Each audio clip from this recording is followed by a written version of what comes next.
Hello everyone, welcome back to the channel. I hope सभी अच्छे होंगे दोस्तों। और आज तो मैं बिल्कुल अच्छी नहीं हूँ।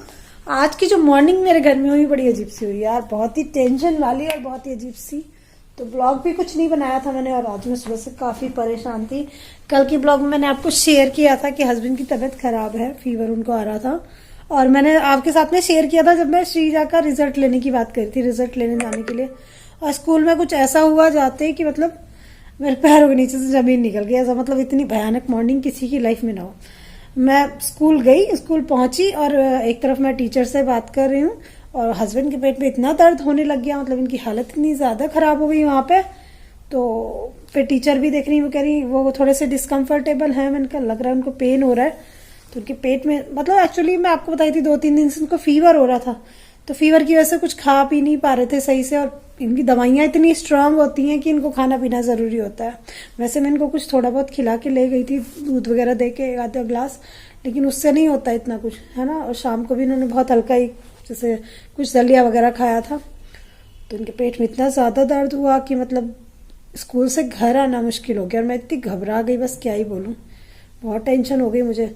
तो फिर पता है क्या हुआ यार, श्रीजा का मैं रिजल्ट देने गई थी तो मैम ने भी कहा कि मैं कल आ जाना रिजल्ट कलेक्ट करने के लिए, कोई प्रॉब्लम नहीं है, या फिर हम आपको फोन पे दे देंगे व्हाट्सएप, तो आप सर का ध्यान रखो। फिर मैं और ये घर आ गए। तो मेरा दिमाग यार कितना परेशान होगा, मैं बच्चे का रिजल्ट लेने जा रही हूँ और क्लास में मैं खड़ी हुई हूँ, है ना। और सब लोग रिजल्ट कलेक्ट कर रहे हैं, मैं प्रिंसिपल और उनसे बात कर रही हूँ, श्रीजा को लेके बात कर रही हूँ टीचर से।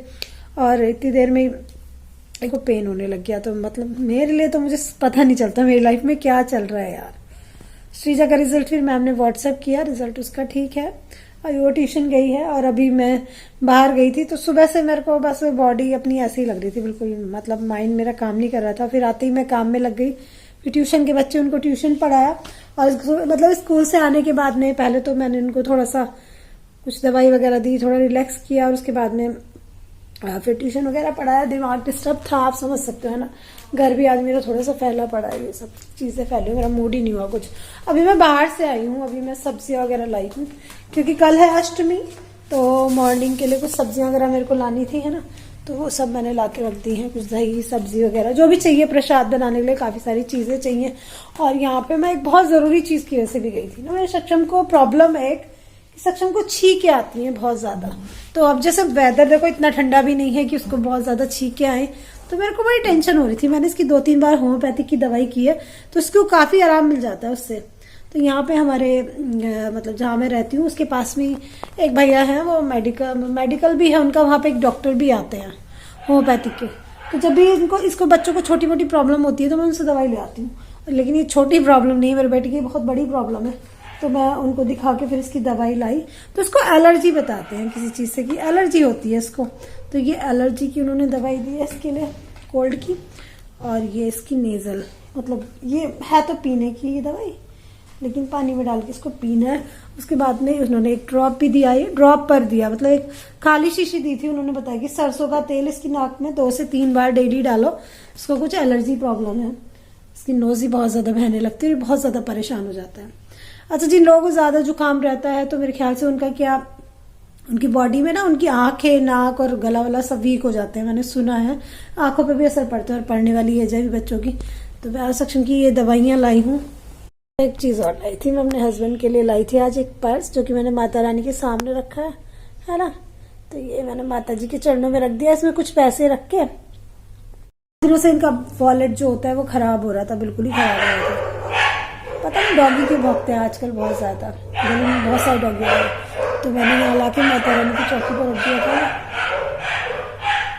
कुछ पैसे रखे जिससे इनका काम अच्छा चले। माता रानी आशीर्वाद दे, खूब पर्स भरा रहे मेरे पतिदेव का, जिससे वो दवाइयां आराम से करते रहें। क्योंकि मुझे पता है कि सारी चीजें मैनेज करना कितना टफ होता है जब आपका काम खराब होता है ना। तो बस यही, और ला के मैंने सबसे पहले सक्षम को दवाई दी और इसकी नाक में ये सरसों का ऑयल डाला। पहले भी मैंने एक बार इसको ये दवाई खिलाई थी, इसको आराम मिल गया था।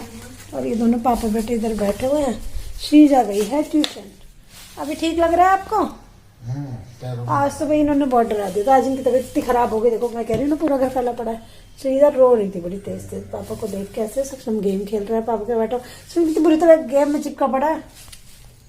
तो किचन में सब्जियां लाई थी, उनको क्लीन करके रखा है, ग्रीन चटनी बना के रखा है, यहाँ पेठा कट के रख के रखा है, ये आलू पानी में डिप करके रख दी हैं कल के लिए, क्योंकि मुझे बहुत सारा काम है यार। सब्जियां और हैं जिनको मैंने ठिकाने लगा दिया है, और मुझे अभी रात का डिनर बनाना है, व्रत का भोग की थाली बनानी है। और आज पता है ये काम बहुत जल्दी शुरू करना पड़ रहा है, अभी 6:15 बज रहे हैं, क्योंकि आज जो सुबह इनकी तबीयत खराब हुई थी ना, तो मॉर्निंग में बच्चों का ट्यूशन रह गया था 11 बजे, जिनको पढ़ाती हूँ, तो उन बच्चों को 7 बजे बुलाया। तो मैं सोचू उससे पहले मैं अपनी भोग की थाली तैयार कर लेती हूँ, खाना जब खाऊंगी तब खा लूंगी व्रत का, लेकिन यह है कि तैयार रहेगा ना तो फिर टेंशन नहीं रहेगी, क्योंकि मैं करते करते भी लगभग बच्चों को पढ़ाने में 1-1.5 घंटा लग जाता है। तो मैंने यार चटनी और सुबह की सब्जियां वगैरह, और सुबह की सब्जियां वगैरह इसलिए कट करके रखी है पहले, क्योंकि मॉर्निंग में बहुत सारे काम होते हैं करने के लिए अष्टमी पे। तो त्योहार यानी कि बहुत सारा काम, और उसके बीच में आपके घर में कोई प्रॉब्लम हो तो बहुत ही मुश्किल हो जाती है। अभी मैं किचन में आ गई हूँ, सुबह की तैयारी मैंने करके रख दी है, सारी सब्जियां कट करके। यहाँ पे कुछ मूंगफलियाँ मैंने भूनी है, और यहाँ पे ये लिए हैं थोड़े से आलू। तो मैं बनाऊँगी साबूदाने की खिचड़ी, क्योंकि आज फास्ट है। और व्रत में जो साबूदाने की खिचड़ी मैं बनाती हूँ उसमें टमाटर नहीं डालती हूँ, क्योंकि टमाटर हमारे यहाँ नहीं खाते हैं। तो यहाँ पे मैंने थोड़ा सा ऑयल लिया है, ये मैंने लिया है मूंगफली का तेल, उसमें थोड़ा जीरा डाला था, और जीरे के बाद में मैंने थोड़ा सा इसमें आलू कट करके डाला है। ये साबूदाना मैंने सोख करके रख दिया था 2 से 3 घंटे पहले। देखो कितना अच्छा फूल गया है साबूदाना। जब भी आप सोख करो तो आप ध्यान रखो कि पानी बस इतना ही डालो 2 से 3 बार धोने के बाद, कि वो डिप हो जाए, बहुत ज़्यादा पानी मत डालो। तो ये भी एक अच्छा टिप है आप अगर साबूदाना की खिचड़ी बना रहे हो तो। दूसरी तरफ मेरी खीर बन रही है यहाँ पे, ठीक है, यहाँ पे बना रही हूँ मैं खीर, ये जो चावल होते हैं फास्ट में खाने वाले, तो इनकी। और दूसरी तरफ खिचड़ी बन रही है। यहाँ पे आलू मेरे फ्राई हो चुके हैं, उसमें थोड़ी हरी मिर्ची डाली है मैंने। रेड चिली का यूज़ तो वैसे भी नहीं करती मैं, फास्ट में बिल्कुल भी नहीं करती। और इस बार प्रॉब्लम पता है ये है कि मेरे पास सूखा धनिया भी नहीं है। शॉप पे मैं 2 बार गई जहाँ से राशन लाती हूँ, लोकल शॉप पे, तो उन भैया के पास अवेलेबल था नहीं, और रिलायंस वगैरह से मैं लाती नहीं, वहाँ पे बड़ा महंगा मिलता है, तो फिर वहाँ से नहीं लाई थी। और पैकेट भी छोटे छोटे से होते हैं, तो मुझे आदत है मसाले में एक बार धो के सुखा के, मतलब ये धोते तो नहीं है सॉरी, सुखा के उसको पीस के रख लेती हूँ। तो इधर मेरी खीर रेडी है लगभग। ये वाली खीर बहुत जल्दी बन जाती है सवाई चावल की। और यहाँ पे साबूदाना देखो कितना खिला खिला है ना, बिल्कुल नीचे पक रहा। बहुत अच्छी खिचड़ी बनी थी, एकदम खिली खिली सी। तो इसको थोड़ी देर में ढक के रखूँगी। ढक के रखने से थोड़ी ट्रांसपेरेंट सी हो जाती है। जब ये साबूदाना ट्रांसपेरेंट होने लगे इसका मतलब आपकी खिचड़ी बन गई है। लेकिन अभी मेरी नहीं बनी है, इसको मैं थोड़ी देर ढक दूँगी, और ढकने के बाद में ये थोड़ी ट्रांसपेरेंट सी हो जाएगी, सिकता रहेगा साबूदाना। बहुत से लोगों की बहुत ज़्यादा चिपचिपी सी बनती है खिचड़ी, तो मे बी इसका रीज़न यही हो सकता है कि वो लोग उसको सोख ठीक से नहीं करते हो। तो आप सोख अच्छे से करेंगे साबूदाने को तो वो ठीक से बनेगी। सोख करने के लिए मैंने आपको टिप बताया है कि साबूदाने को उतने ही पानी में भिगो कि वो डिप हो जाए, बहुत ज़्यादा पानी मत डालो। तो यहाँ पे मैंने कुछ देर ढक दी थी, अच्छे से ट्रांसपेरेंट हो गई, पक गया है साबूदाना। यहाँ पे मैंने कुछ मूंगफली दाना डाला है, कटा हुआ धनिया डाला है, उसको मिक्स कर देंगे और यम्मी यम्मी खिचड़ी तैयार है। आप चाहे तो इसमें ऊपर से ब्लैक पेपर डाल लो। आप नींबू खाते हो तो नींबू ज़रूर डालो। नींबू थोड़ा सा ना इसके स्टार्च को अलग अलग करने का काम करता है। गुड मॉर्निंग फ्रेंड्स, अभी है नेक्स्ट मॉर्निंग और आज है अष्टमी। तो सुबह सुबह का टाइम है, और सुबह सुबह कितनी जल्दी होती है आप लोगों को पता है। तो मैं जल्दी जल्दी उठ गई, काफ़ी जल्दी उठी थी और घर की क्लीनिंग करने में लगी हूँ, है ना। और काफ़ी सारे काम मैंने कल ख़त्म करके रखे थे, तो उसका आज मेरे को बेनिफिट रहेगा।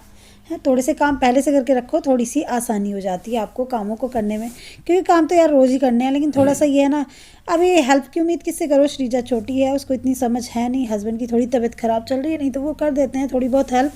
तो मैंने सोचा कुछ तैयारी करके रखते हैं तो ठीक रहता है। सो कल जितना ब्लॉग शूट कर पाई वो मैंने आपके साथ में शेयर किया। अष्टमी का ब्लॉग मैं आपके साथ में कल शेयर करूँगी। अभी मैं घर की क्लीनिंग कर रही हूँ, थोड़ी सी परेशान मैं आपको दिख रही हूँ, जो कि मैं हूँ रियली में, है ना। तो दिमाग मेरा ख़राब रहता है। हस्बैंड की तबीयत ठीक रहा तो घर में सब कुछ सही रहता है, नहीं तो सारी चीज़ें ऐसी लगती हैं सब बेकार है, दुनिया में कुछ सही नहीं है। तो बस यही यार, है ना, बस सबके घर में सुख शांति बनाए रखे माता रानी। तो दोस्तों इस ब्लॉग को यहीं पे एंड करूँगी। ब्लॉग बहुत ज़्यादा बड़ा नहीं हुआ, छोटू सा ब्लॉग हुआ है शूट, लेकिन आप समझ सकते हो सिचुएशन जो भी थी मेरे साथ में कल, बिल्कुल ठीक नहीं लग रहा था मेरे को कुछ भी। फिर उसके बाद इवनिंग में मैंने बच्चों को ट्यूशन वगैरह पढ़ाया, उसके बाद मैं खुद इतना थक गई कि फिर मुझे बिल्कुल नहीं हिम्मत हुई कुछ भी शूट करने की। और आज अष्टमी का काम करना है सुबह सुबह, और हम कल मिलते हैं आपसे। तब तक के लिए bye bye, love you my YouTube family.